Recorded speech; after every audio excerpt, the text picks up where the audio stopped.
أشهد أن لا إله إلا الله وأشهد أن محمدا رسول الله.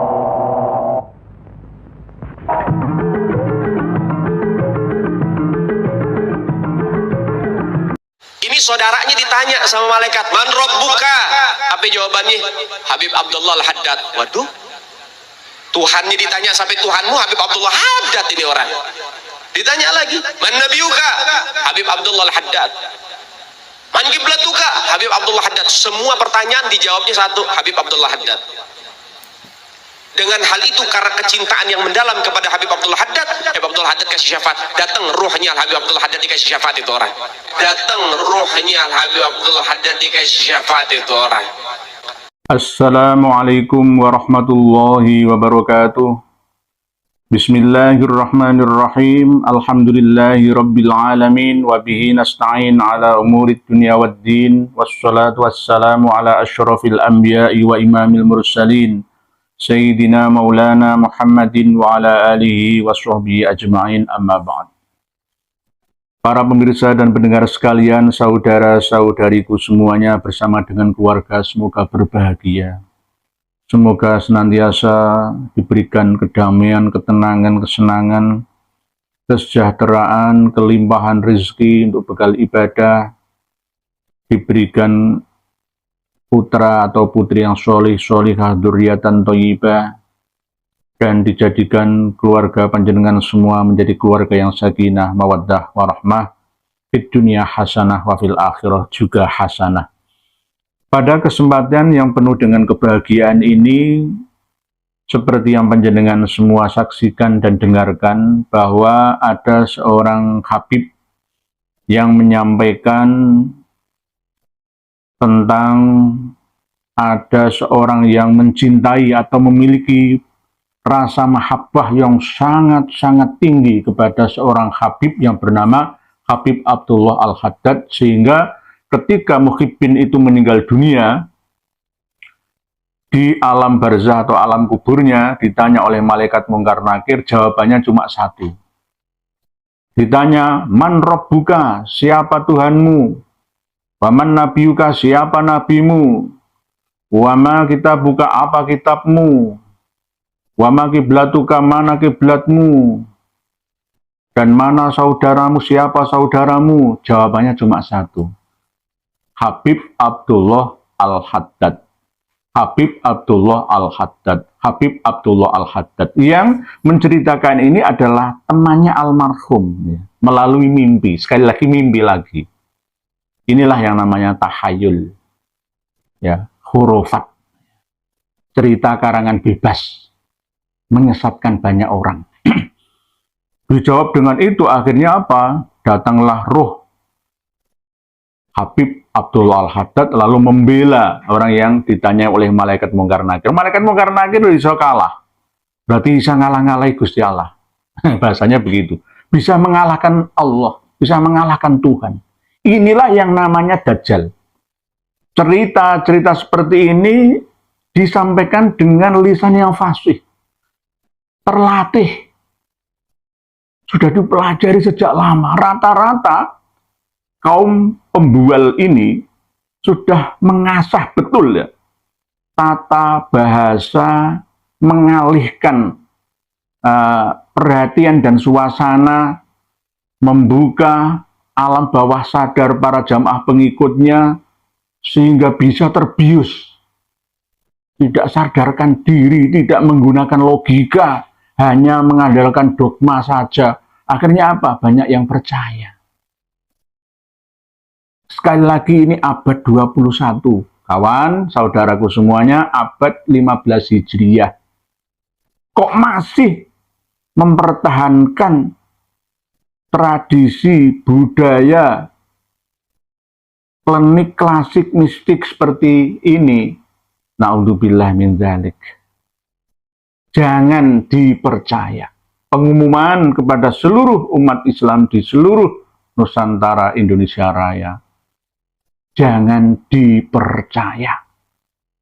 Lama-lama mereka akan mengaku sebagai Tuhan yang bisa menentukan surga dan neraka kalian. Ini sama seperti sifatnya Dajjal. Di dalam kitab Fafiru Ilallah halaman 29, saya bacakan. Ing waktu Dajjal lagi metu utawa ucul sangka bebandan, dedeke mung 10 dira. Tingkah lakune ngembo-ngembo kaya tingkah lakune wong soleh. Ajak kabecikan. Jadi Dajjal itu pertama kali keluar, ya, itu menyamar sebagai orang soleh. Ya, saya orang baik, ayo sholat, ayo kita ikuti ceramah, kita pengajian, kita jadi muhibin. Ya. Wong-wong akeh sing kelu, banyak orang yang mengikuti, terbius, terhipnotis, tergendam, otomatis. Suwe ngaku dadi nabi. Saya bisa memberi syafaat karena saya adalah cucu Rasulullah Sallallahu Alaihi Wasallam. Mencintai aku berarti mendapatkan syafaat Nabi, membenci aku berarti neraka. Suwe-suwe ngaku dadi nabi, lama-lama mengaku menjadi nabi yang bisa memberi syafaat, pitulungan, pertolongan. Wong kang atine iman maring Allah banjur padha mengo berpaling anggorohake marang Dajjal. Bagi orang yang mempunyai basiroh, peninggal ati, kecerdasan spiritual, ya, kecerdasan baik kecerdasan lahiriah ataupun batiniah, ya, akal sehatnya berfungsi, tidak akan mudah menerima ceramah-ceramah seperti ini. Sudah berapa sesi video yang ada di channel ini yang menampilkan bagaimana sepak terjang mereka, para habib yang menyesatkan umat, yang kita lihat, kita dengar bersama, buktinya nyata, dibantah kayak apa tidak akan pernah bisa. Dan tidak pernah diluruskan, malah justru dibela oleh habib-habib sepuh yang lain. Berarti jelas sudah banyak orang yang ikut dengan mereka. Tapi bagi orang yang mempunyai keimanan yang berdasarkan logika, dogma dan logika, akal sehat, maka akan berpaling dari semua jenis doktrin seperti itu. Karena itu tidak bisa diterima oleh akal sehat manusia. Ketika ditanya, siapa Tuhanmu? Jawabnya adalah Habib Abdullah Al-Haddad. Berarti Tuhanmu ya Habib itu, yang bisa menentukan segalanya. Walaupun atas dasar cinta alasannya, tetapi intinya pertanyaan yang dilontarkan oleh malaikat mungkar dan nakir dijawab dengan jawaban Habib Abdullah Al-Haddad. Berarti mengarahkan ke mengkultuskan, ya, melebihkan, hulu, berlebihan sosok seorang Habib. Inilah sumber malapetaka fitnah yang ada, khususnya yang ada di Indonesia ini. Ketika cerita-cerita seperti ini didengar oleh ulama Arab Saudi sana, didengar oleh ulama Yaman sana, ulama Mesir, Yordania, Suriah, Turki, Irak, Iran sana, sungguh memalukan dan memilukan. Begitu gencar dan semangatnya mereka, kaum pembawa fitnah yang bertujuan untuk membodohi ummah dan masyarakat yang ada di Indonesia ini, tidak berhenti, justru malah bersemangat secara terus-menerus untuk menyesatkan banyak orang. Ini yang harus kita luruskan. Karena suatu saat jika tidak ada yang meluruskan, ulama, kiai, ustadz diam, maka akan dianggap sebagai suatu kebenaran.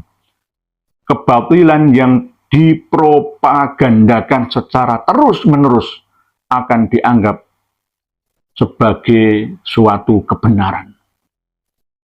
Padahal itu adalah kebatilan, karena seringnya disampaikan dan tidak ada yang menjelaskan melawan, tidak ada yang menentang, membentengi ucapan doktrin seperti itu, sehingga bahaya bagi orang awam, khususnya para muhibbin yang sudah lama tercucikan otaknya, di brainwash, dicuci otaknya.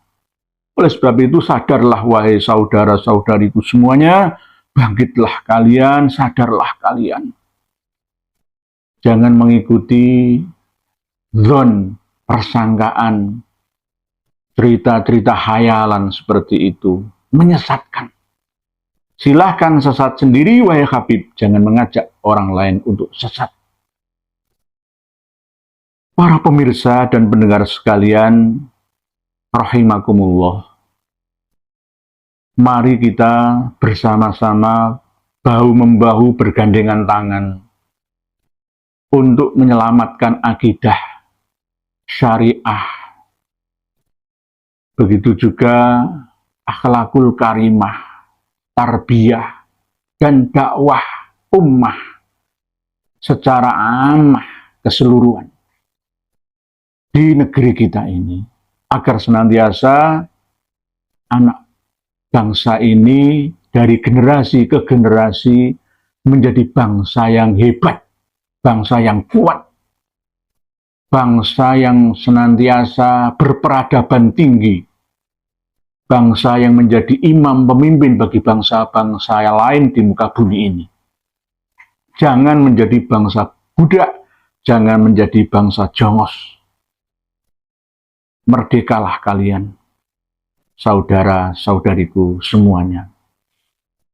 Para pemirsa dan pendengar sekalian, demikian sedikit wasiat yang dapat saya sampaikan. Semoga bisa kita jalankan bersama. Saya pun menjalankan, panjenengan semua juga menjalankan. Untuk menjadi manusia cerdas. Manusia yang beragama dengan menggunakan dogma dan logika, keyakinan iman, dan akal sehat kita. Dalil nakli dan dalil akli.